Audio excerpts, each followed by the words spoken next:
हिंदू धर्म में सावन को भगवान शिव का प्रिय मास माना गया है।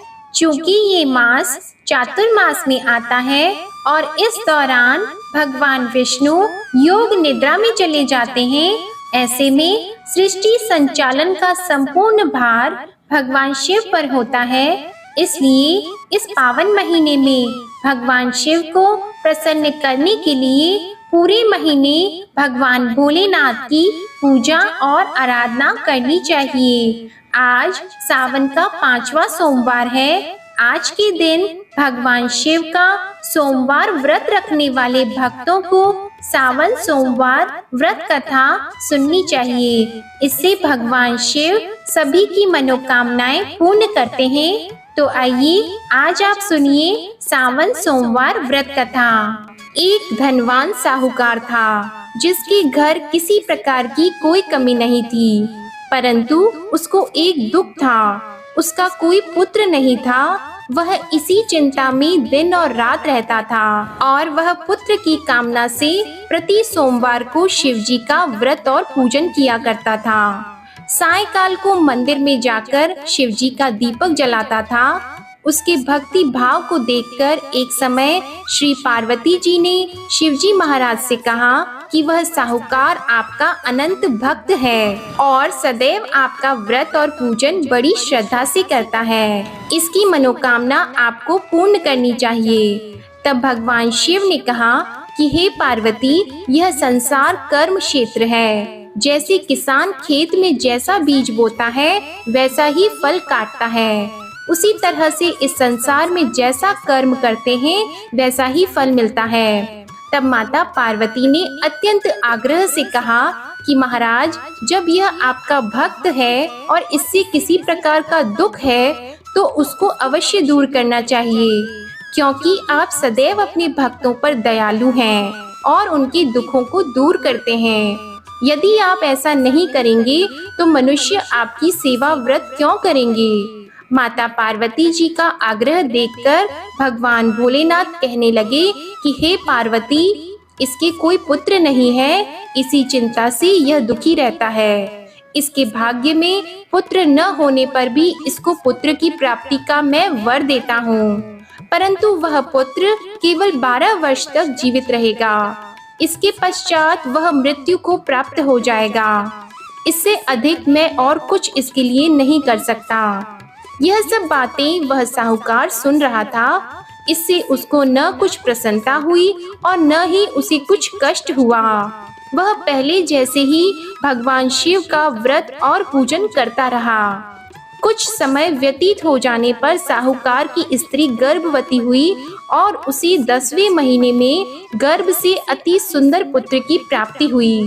साहूकार के घर में बहुत खुशियां मनाई गई, परंतु साहूकार ने उसको केवल 12 वर्ष की आयु जानकर कोई अधिक प्रसन्नता प्रकट नहीं की और न ही किसी को ये भेद बताया। जब वह 11 वर्ष का हो गया तो उस बालक की माता ने उसके पिता से विवाह आदि के लिए कहा, परंतु साहूकार कहने लगा, मैं अभी इसका विवाह नहीं करूंगा और पढ़ने के लिए इसे भेजूंगा। फिर साहूकार ने अपने साले अर्थात उस बालक के मामा को बुलाकर उसको बहुत सा धन देकर कहा, तुम इस बालक को काशी में पढ़ने के लिए ले जाओ और रास्ते में जिस स्थान पर भी जाओ वहाँ यज्ञ करना और ब्राह्मणों को भोजन कराते जाना। वह दोनों मामा और भांजे सब जगह यज्ञ करते और ब्राह्मणों को भोजन कराते जा रहे थे। रास्ते में उनको एक शहर पड़ा। उस शहर के राजा की कन्या का विवाह था और दूसरे राजा का लड़का जो विवाह कराने के लिए बारात लेकर आया था वह एक आंख से काना था। उसके पिता को इस बात की बड़ी चिंता थी कि कहीं वर को देखकर कन्या के माता पिता विवाह में किसी प्रकार की अड़चन पैदा न कर दें। इस कारण जब उसने अति सुंदर सेठ के लड़के को देखा तो उसने मन में विचार किया कि क्यों न दरवाजे के समय इस लड़के से वर का काम चलाया जाए। ऐसा विचार करके वर के पिता ने उस लड़के और मामा से बात की तो वे दोनों राजी हो गए। फिर उस लड़के को वर के कपड़े पहनाकर और घोड़ी पर चढ़ाकर दरवाजे पर ले गए और बड़ी सुंदरता से सब कार्य संपन्न हो गए। वर के पिता ने सोचा, यदि विवाह कार्य भी इसी लड़के से करा दिया जाए तो इसमें क्या बुराई है। ऐसा विचार करके लड़के और उसके मामा से कहा, यदि आप फेरों और कन्यादान का काम भी करा दें तो आपकी बड़ी कृपा होगी और हम इसके बदले बहुत सा धन देंगे। उन्होंने भी स्वीकार कर लिया और विवाह कार्य भी बहुत कुछ अच्छी तरह से हो गया। परंतु जिस समय लड़का जाने लगा तो उसने राजकुमारी की चुन्नी के पल्ले पर लिख दिया कि तेरा विवाह मेरे साथ हुआ है, परंतु जिस राजकुमार के साथ तुमको भेजेंगे वह एक आंख से काना है। मैं तो काशी जी पढ़ने जा रहा हूँ। उस राजकुमारी ने जब अपनी चुन्नी पर ऐसा लिखा हुआ देखा तो उसने राजकुमार के साथ जाने से मना कर दिया और कहा कि ये मेरा पति नहीं है, मेरा विवाह इसके साथ नहीं हुआ, वह तो काशी जी पढ़ने गया है। राजकुमारी के माता पिता ने अपनी कन्या को विदा नहीं किया और बारात वापस चली गई। उधर वह सेठ का लड़का और उसका मामा काशी जी पहुंच गए। वहां जाकर उन्होंने यज्ञ करना और लड़के ने पढ़ना शुरू कर दिया। जब लड़के की आयु 12 साल की हो गई तब एक दिन उन्होंने यज्ञ रचा रखा था कि लड़के ने अपने मामा से कहा, मामा जी आज तो मेरी तबीयत ठीक नहीं है। मामा ने कहा, अंदर जाकर सो जाओ। तब लड़का अंदर जाकर सो गया और थोड़ी देर में उसके प्राण निकल गए। जब उसके मामा ने आकर देखा कि वह तो मुर्दा पड़ा है तो उनको बहुत दुख हुआ और उन्होंने सोचा कि मैं अभी रोना पीटना मचा दूंगा तो यज्ञ का कार्य अधूरा रह जाएगा। अतः उन्होंने जल्दी से यज्ञ का कार्य समाप्त करके ब्राह्मणों के जाने के बाद रोना पीटना आरंभ कर दिया। संयोगवश उसी समय शिवजी और पार्वती जी उधर से जा रहे थे। पार्वती जी कहने लगी, हे महादेव, कोई दुखिया रो रहा है, इसके कष्टों को आप दूर करो। तब भगवान शिव बोले, इसकी आयु इतनी ही थी सो ये भोग चुका है। माता पार्वती ने कहा कि महाराज कृपा करके इस बालक को और आयु दे दो, नहीं तो इसके माता पिता तड़प तड़प कर मर जाएंगे। पार्वती जी के इस प्रकार बार बार आग्रह करने पर भगवान शिव ने उसे जीवन दान दे दिया और शिव जी की कृपा से लड़का जीवित हो गया। शिवजी और पार्वती जी कैलाश पर चले गए। तब इस प्रकार यज्ञ करते हुए लड़का और उसका मामा अपने घर की ओर चल पड़े। रास्ते में उसी शहर में गए जहां उसका विवाह हुआ था और जहां पर आकर यज्ञ किया तो लड़के के ससुर ने उसे पहचान लिया और अपने घर महल में जाकर बड़ी खातिर के साथ बहुत दास दासियों के सहित आदर पूर्वक लड़की और जमाई को विदा किया। जब वह अपने शहर के निकट आए तो मामा ने कहा, मैं पहले तुम्हारे घर जाकर सबको खबर करता हूँ।